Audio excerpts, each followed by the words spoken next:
Hello, Stewfano family. I am going to do a blog post today about an issue that has come up a couple of times, which I really appreciate. All questions, comments, awarenesses around Stewfano and projects and everything that we're doing. So thank you for those of you that have brought this up.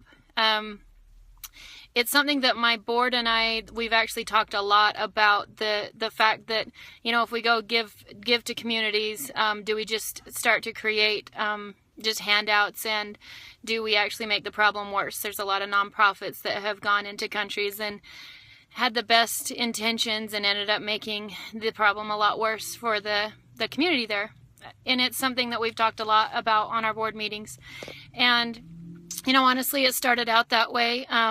I realized, and I don't agree with the concept of just, you know, being a handout truck all the time, but I knew that, you know, the chance for my family to be able to experience giving back in that way and to plant that seed of thinking outside of themselves, and you know, that was actually the big reason behind me doing it. Not that I thought that the meal that we provided that day and the clothes that we provided was going to make any lasting huge differences in the lives of the families that we served.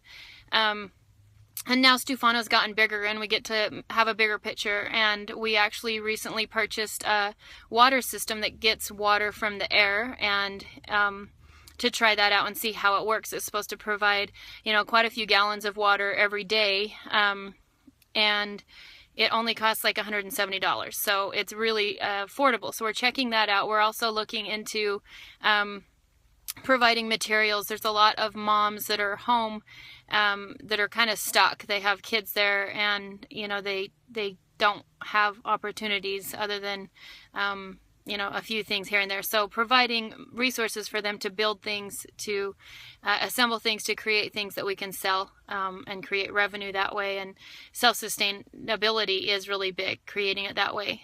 The water situation is one of the priorities. You know, definitely jobs are a priority, but you know, with the water, they'll have a jug out in front of the house that they live in, or the area that they live in. And it might just be a bucket, it might be a barrel, whatever they can find, and the city will come and fill that at their leisure. It could be, you know, it could be just whenever. It's random. Sometimes they said they've waited 3 weeks to get water, and this is the water they use to cook and clean and everything in. So for them to be able to do a garden isn't feasible without better water right now, water resources right now.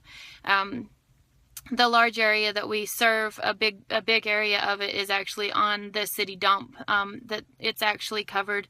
There's maybe 6 inches of dirt over this dump area, and so you know, we would get to look at bringing in some soil to create gardens, and we are looking into that as well, and creating some raised garden beds.